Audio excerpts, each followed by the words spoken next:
Toldot. Gerações, a paraxá que nos ensina a ser filhos, a viver como um sacrifício vivo, santo e agradável ao nosso Deus. Você sabe qual é mesmo o segredo para a prosperidade? Não. E em que situação uma revelação de Deus pode ser uma coisa ruim para nós? A palavra de Deus é um tesouro e nós precisamos nos esforçar por conhecer. Se você está disposto, vamos juntos. Shalom, pessoal. Eu sou Paulo de Tarso e esse é o programa A Minha Torá.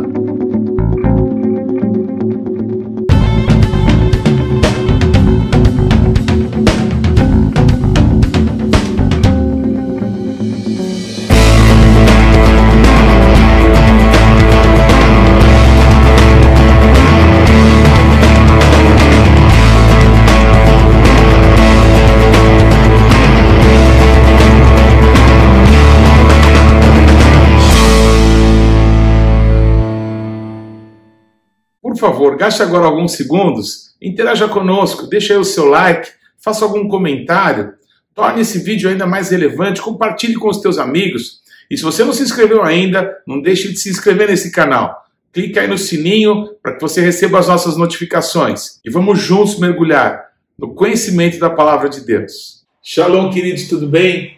A paraxá de hoje, Toldot, é uma paraxá muito especial. Essa palavra Toldot, gerações, vem de Toldá, que é geração, é o plural de geração. E a gente vai ver o início da formação do povo israelense, do povo descendente de Jacó, descendente de Isaac, descendente de Abraão. O povo que foi feito. Deus não escolheu um povo para ser dele, Deus fez um povo para ele. E para fazer um povo você precisa de pais, pais e filhos. E esse é o tema e todos os dramas que envolvem uma família nos seus dias, nas suas lutas, nas suas dificuldades. E se eu pudesse dividir essa paraxá em 3 pedaços, eu dividiria o primeiro em que mostra a formação mesmo da casa de Isaac, que é obediente a Deus, ele age como filho, desde aquele momento em que ele se entrega ao sacrifício que o nosso Deus pediu para Abraão, seu pai. Isaac, absolutamente obediente ao pai, confiante em Deus e no seu pai, ele se deixa ali amarrar, ele se deixa colocar sobre o altar e quase ser morto. Isaac, ele desce daquele altar, já falamos sobre isso em outra paraxá, como um sacrifício vivo.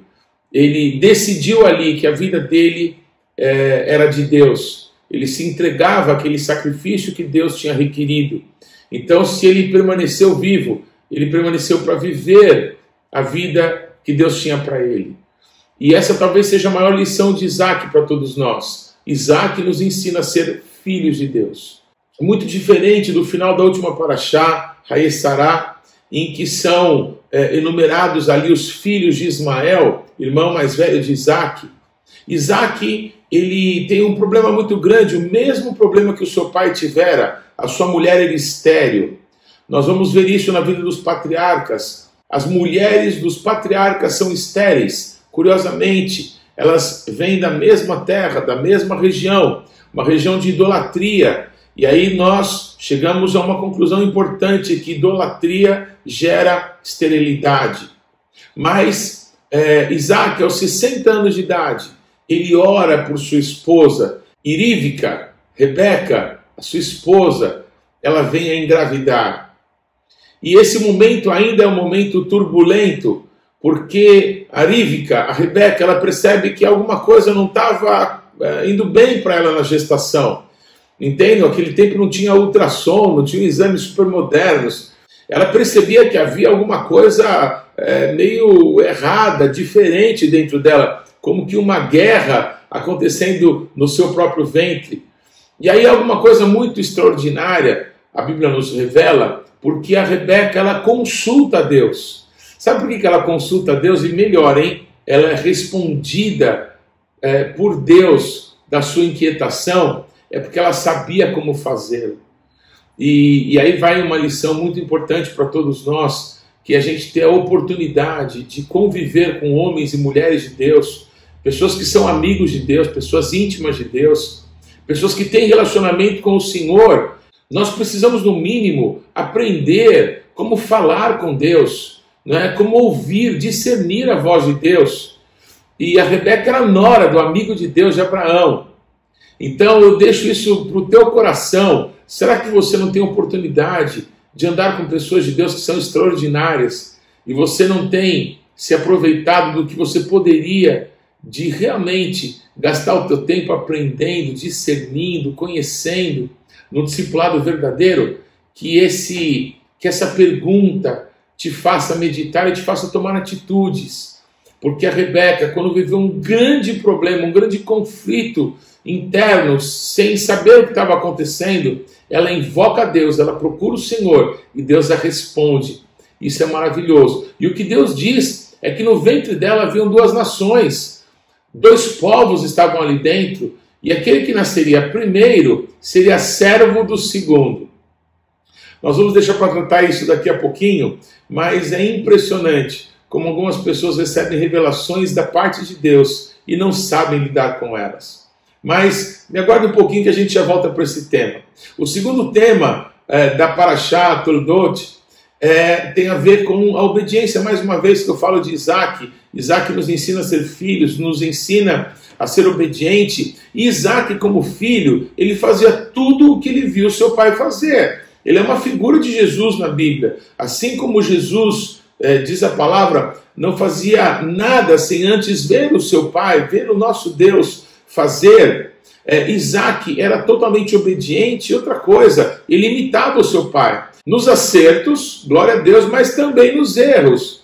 E o Isaac, ao ver uma fome, assim como aconteceu quando o seu pai chegou na terra prometida, novamente a terra de Israel, que era chamada então de terra de Canaã, ela estava passando por uma grande fome. E Isaac, ele não era bobo, ele pensou a mesma coisa, não é, que o seu pai no passado. O pai dele foi para o Egito e voltou de lá riquíssimo, numa situação parecida. Então o que ele ia fazer? Ele ia fazer a mesma coisa, ele ia imitar o pai. Então quando Isaac se dispõe para descer para o Egito, Deus aparece para ele e fala, não vai. E talvez aí está a maior virtude do Isaac. Deus falou, não vai, e ele disse, tá bem. Na verdade ele nem respondeu, ele ficou. É um versículo tão curtinho, mas que ensina tanto para nós. Deus falou, não vai para o Egito, e o versículo diz assim, e ele ficou em Gerar, ele não se moveu. Deus falou, não, tá bom. A gente precisa aprender isso de Isaac. A gente precisa aprender isso de Jesus, que tendo oferecido forte clamor com lágrimas a quem podia ouvi-lo por causa da sua piedade, aprendeu obediência pelas coisas que sofreu. Não é não. Vai é agora. Não é hora de esperar. Assim que Yeshua fez no seu ministério, na sua vida, ele confiou, dependeu do Pai, obedeceu e fez o que era para fazer na hora certa. Bendito seja o nome de Yeshua. Obrigado, Senhor, pela vida de Isaac, que nos ensina, por causa do Senhor na vida dele, como nós devemos nos posicionar hoje. Nesse mesmo ano em que Isaac, ele obedecendo a Deus, fica, e ele começa a semear lá na terra dos filisteus, Deus começa a prosperar Isaac de uma forma extraordinária. Naquele ano, diz a Bíblia, ele colheu a 100 por 1. Cada grão que ele plantava dava 100. O cara ficou riquíssimo. Cheio de servos, de servas, de animais. Um homem riquíssimo. Deus o abençoou. A obediência prospera. A obediência libera o sobrenatural de Deus sobre as pessoas. A confiança, que eu não preciso fazer muito, eu preciso estar onde Deus me quer. Onde Deus tem um propósito com a gente. A terra da nossa promessa é uma terra de prosperidade. É uma terra que pode ter seca, mas a gente vai plantar e vai colher a 100 por 1. Essa é a promessa do nosso Deus. Você está na terra da promessa? Então é melhor você correr para lá. Ou então, se você está e tem fome, fica aí. Não se mexe. Obedece a Deus e planta, vai trabalhar. Porque quando você plantar, você vai colher.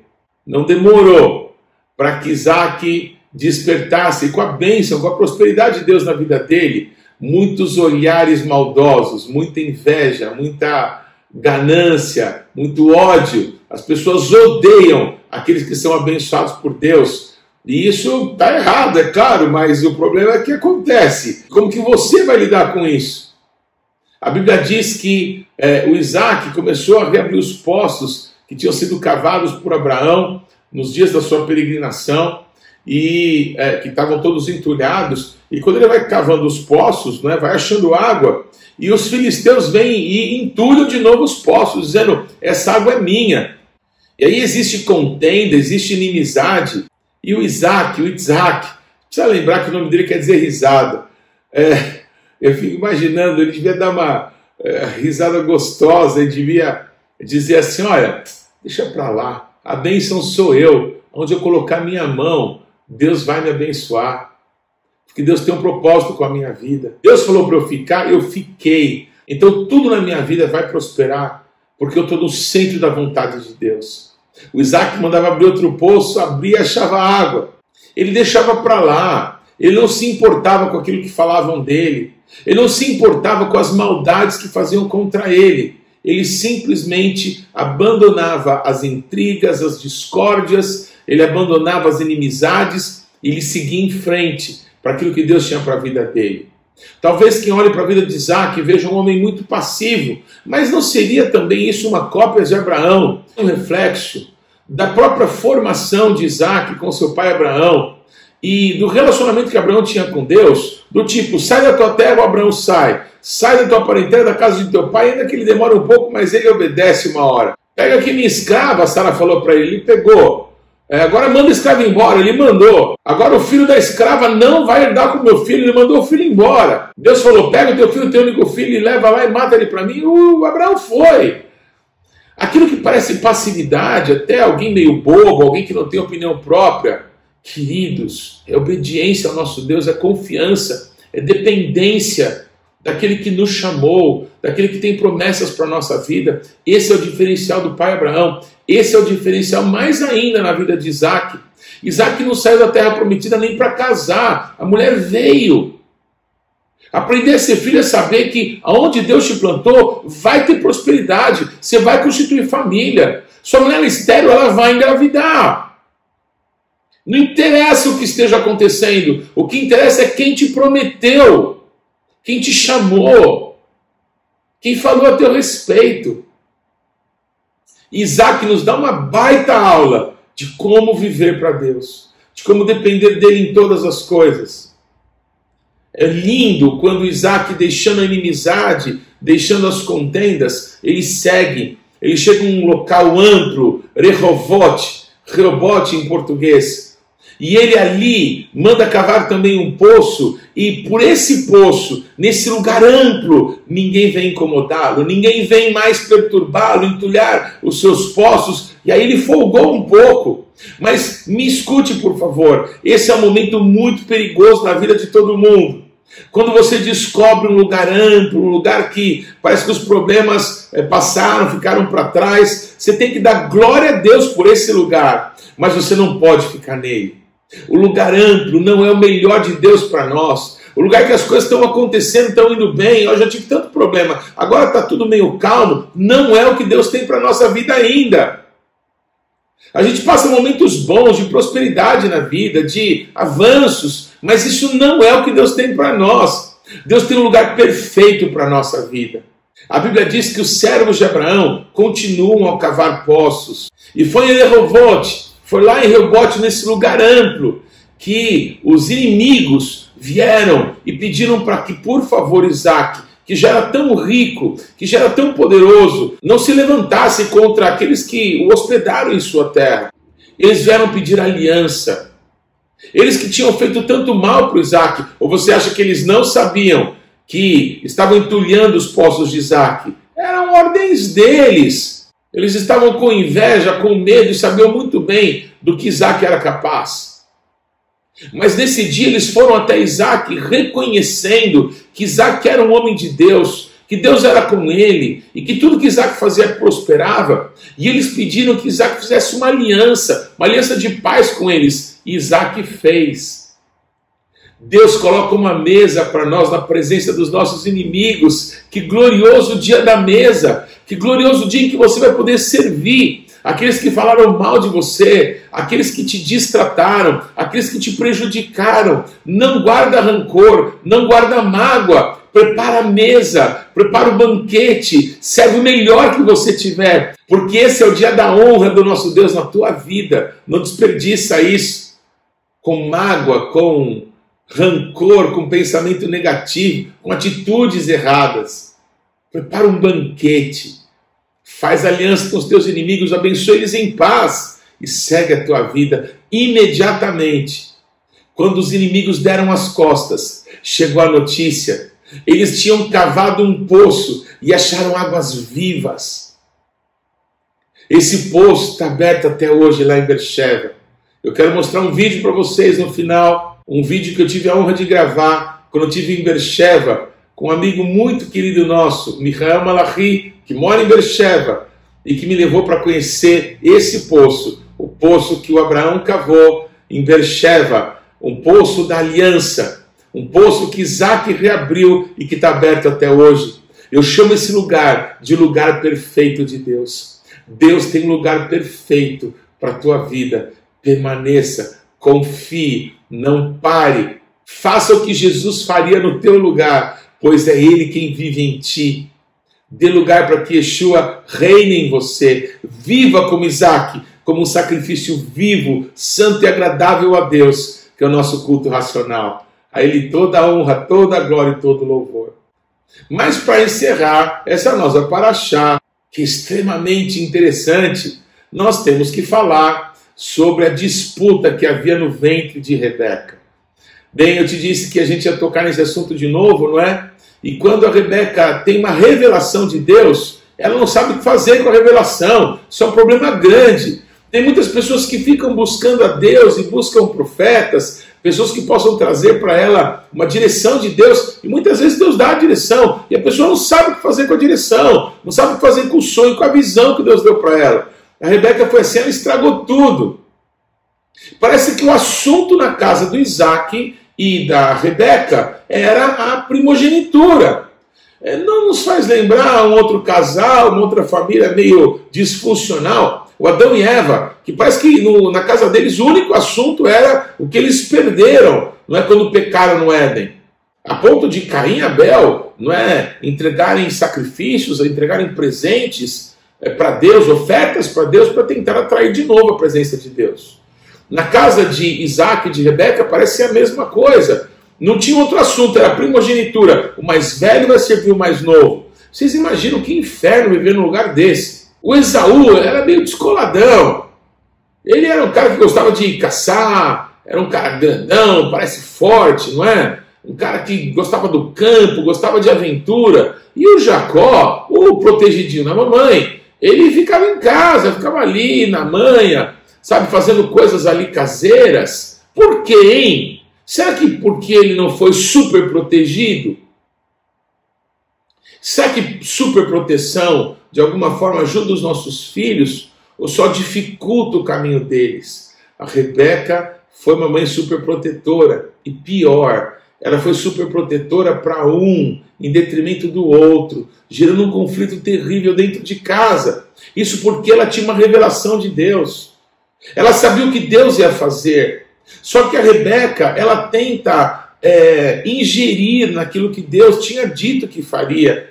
A Rebeca achou que só daria certo o plano de Deus se ela colocasse a mão dela, mentindo inclusive, enganando inclusive. O assunto da primogenitura era uma coisa tão comum naquela casa que um dia o Esaú, coitado, chegou morrendo de fome e o Jacó só deu comida para ele depois que o mais velho vendeu a primogenitura para ele. É bonito isso? Não, não é bonito. Isso é muito feio. É claro que o Esaú desprezou algo tão precioso de Deus. E quantas pessoas desperdiçam o seu chamado, dons, coisas incríveis que Deus deu para elas, por nada, por uma aventura, por alguns minutos, por um convite qualquer. O Esaú não valorizou algo tão tremendo que estava sobre ele, que era a possibilidade de, através da vida dele, vir uma Mashiach, vir a promessa de Deus de que um nasceria da semente da mulher que esmagaria a cabeça da serpente. O Esaú despreza isso. O que Deus ia fazer para que não só a primogenitura, mas toda a herança, todas as bênçãos fossem concedidas a Jacó, nós nunca vamos saber. Por quê? Porque a Rebeca, ela põe a mão nisso. Ela, sabendo que Isaac queria abençoar Esaú, ela toma a iniciativa de mentir para o marido, de enganar, de fazer uma coisa absurda contra o próprio filho mais velho. Tentando ajudar a Deus, ela só trouxe tristeza, ela só trouxe mágoa, desgraça para a casa dela. O filho tão amado, ela nunca mais viu enquanto ela viveu. Rebeca morre e nunca mais vê a Jacó. Isso é a consequência de quem quer ajudar a Deus. Isso é o fruto de quem acha que Deus não é suficientemente capaz de realizar aquilo que ele projetou. Bem, nós nunca vamos saber disso. O que nós sabemos é que o Jacó engana ao pai Isaac e recebe todas as bênçãos, as melhores bênçãos. Quando a gente fala de bênçãos e de maldições, nós temos que lembrar que o livro de Gênesis é um livro de princípios, de sementes, e tudo vai transcorrer na história do ser humano, até que lá em Apocalipse, tudo é resolvido com o governo, com o reino do nosso Deus manifesto entre os homens. Mas a bênção, ela não pode ser transferida. A bênção, depois de liberada, ela não pode ser cancelada. O fato de Isaac não saber o que fazer quando se sentiu enganado, e de dizer com todas as letras para Esaú, olha, não sobrou nada não. Aquilo que o Isaac fala para o Esaú, quando você lê, parece uma maldição, mas não é. O que ele tinha para dar. Parece que o maior tesouro que um pai e uma mãe têm para dar para os filhos são as bênçãos. Ouro, prata, pedras preciosas, terrenos, terras. Queridos, talvez tudo isso não seja mais precioso do que você calar a sua boca na hora de chamar o teu filho de burro, na hora de amaldiçoar, falando palavras torpes, geradas no momento de ira, no momento de raiva. Porque se a bênção, ela não pode ser tirada, a maldição pode causar um estrago que você não imagina. E tudo isso a gente aprende lendo a Bíblia, lendo a história dos patriarcas. Mas eu quero encerrar mais uma vez falando de Isaac, que vendo toda essa situação, vendo todo esse imbróglio, ele permanece filho, ele permanece dependente de Deus, ele permanece confiante no Senhor. Ele percebe que se Deus mandou ele não ir para o Egito, o melhor que ele tinha que fazer era ficar. Se Deus lhe deu uma esposa estéril, o melhor era orar para que ela pudesse dar à luz. Se o filho mais novo foi abençoado no lugar do mais velho, era melhor o Isaac orientar o filho para que ele também não desperdiçasse aquilo que de tão precioso tinha sido colocado na vida dele. O Isaac nos ensina a ser filhos. Da mesma sorte que a paraxá anterior, Hayesara, termina com os filhos de Ismael, não é? E logo em seguida, a gente vê na paraxá de hoje, Toldot, as gerações de Isaac. A gente vê também a fúria de Esaú, que começa a tomar mulheres ali entre os cananeus, entre os hititas e também descendentes de Ismael, e gerar família, gerar filhos. Os maiores inimigos da história de Israel vão vir desses relacionamentos de Esaú. Enquanto Jacó, deixa Jacó com Deus. O Jacó vai descobrir com quantos paus se faz marca de Noé. E a vida dele vai ser transformada de um enganador, de alguém que acha que consegue fazer tudo de uma maneira sórdida, de uma maneira enganadora, dissimulada, em alguém que vai ser um príncipe de Deus. Vamos esperar isso, e nas próximas semanas a gente vai ver que história tão linda Deus tem reservado para o Jacó. Na Haftará de hoje, a gente vê lá no texto de Malaquias o confronto do nosso Deus às pessoas que são chamadas por Ele e que não dão honra ao nosso Deus, que não valorizam ser filhos de Deus, que não valorizam ter sido escolhidos pelo Senhor. O nosso Deus, ele começa a falar sobre o povo, mas ele vai ser mais específico lá em Malaquias, falando sobre os sacerdotes. O nosso Deus diz que até as bênçãos dos sacerdotes idólatras, os sacerdotes que não dão honra ao nosso Deus, Deus vai amaldiçoá-las. O assunto da bênção e da maldição, como falamos, foi tão presente nessa paraxá.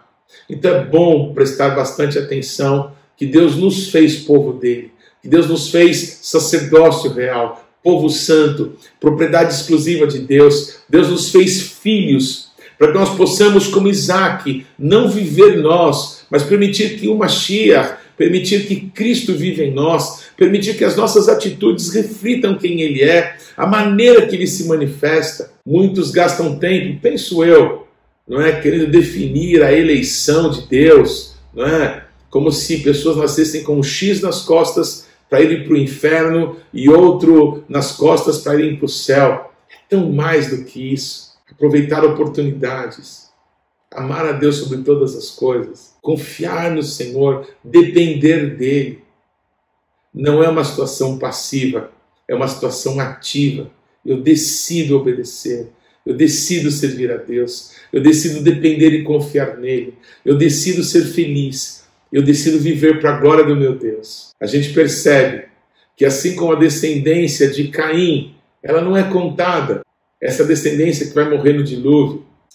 Assim como a descendência de Ismael, lá tem os primeiros nomes, mas depois ninguém sabe quem que é quem. Os filhos de Sete, filhos de Adão, têm os seus nomes, quando geraram os primeiros filhos, quantos anos viveram e quem foram os seus sucessores. Da mesma forma com os filhos de Noé, enquanto Cam, Ram, não é, em hebraico, tem lá os seus filhos e tudo mais, e geram povos que vão ser abomináveis ao nosso Deus. Os filhos de Shem são contados, são nomeados, as idades, quando geram filhos, quem são os seus sucessores, até Abraão, até Isaac, até Jacó.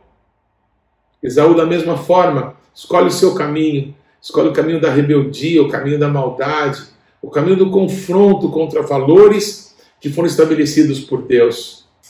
Ele vai passar, Esaú vai passar, mas Jacó, alguém que, mesmo começando tudo errado na vida, permite uma transformação de Deus, esse vai permanecer para sempre. Essa é a história de Deus com a gente. Uma história de dependência, de confiança e de transformação. Nós deixarmos Deus nos transformar. Para encerrar, eu não posso deixar de achar graça no início do Evangelho de Mateus. E ao mesmo tempo que eu acho graça, eu posso dizer, Deus, obrigado. Obrigado pelo teu amor. Talvez esperam muito dos primogênitos, dos mais bonitos, dos mais inteligentes, não é? Dos mais cultos, dos mais ricos. Mas Deus não vê assim. Deus vê coração. Há pessoas que com a vida toda torta são chamados por Ele. Assim é a genealogia de Jesus apresentada lá em Mateus. A genealogia de Jesus em Mateus aparece o nome de 5 mulheres. As mulheres nunca foram contadas, a gente já falou sobre isso. Mas na genealogia de Jesus, 5 mulheres são contadas assim. Agora, olha quem são. 2 prostitutas, a Tamar e a Raabe. Uma que não diz que era prostituta, mas para o povo de Israel era quase um sinônimo, que era a Moabita Ruth. A outra uma adúltera, a Batseba. E por fim, uma virgem de Israel. Que Deus glorioso, que conta quem não era contado, que não se importa com aquilo que nós fomos antes de conhecê-lo, mas com aquilo que nós vamos ser depois de transformados. Que maravilhoso ter o nome de Tamar, o nome de Raabe, o nome de Ruth, o nome de Batseba e o nome de Maria, Miriam, na genealogia do Mashiach glorioso de Israel. Ele nos ama, Ele nos quer contar, Ele quer contar conosco, Ele nos quer contar no meio do povo dele, no meio da sua história, no meio daquilo que Ele está fazendo e que vai ser uma bênção para todas as nações da terra. Vamos aprender com o pai Isaac a ser filhos. Que Deus te abençoe. Que mitzion tesetorá, o dvar Adonai Yerushalayim, e de Sião virá a lei e a palavra de Deus de Jerusalém. Não se esqueça, o Shabat não pertence à semana que está terminando. O Shabat não pertence à semana que está começando. O Shabat pertence ao Eterno. Shabbat Shalom. Não deixe de ler ou de ouvir os textos que foram citados na Parashá dessa semana. Você pode acessá-los ou no nosso site ou nas principais plataformas de podcasts. O importante é que você, pessoalmente, mergulhe no conhecimento da Palavra de Deus. Você pode participar ativamente do programa Minha Torá, se inscrevendo no nosso canal, mandando perguntas, interagindo, compartilhando com seus amigos porções que vão te edificar. Mas também você pode fazer parte disso, semeando financeiramente, para que esse canal se desenvolva ainda mais. Então você pode usar os nossos dados bancários para que você possa fazer contribuições, para que a Palavra de Deus possa alcançar muitas outras pessoas. Vamos fazer isso juntos. Que Deus te abençoe.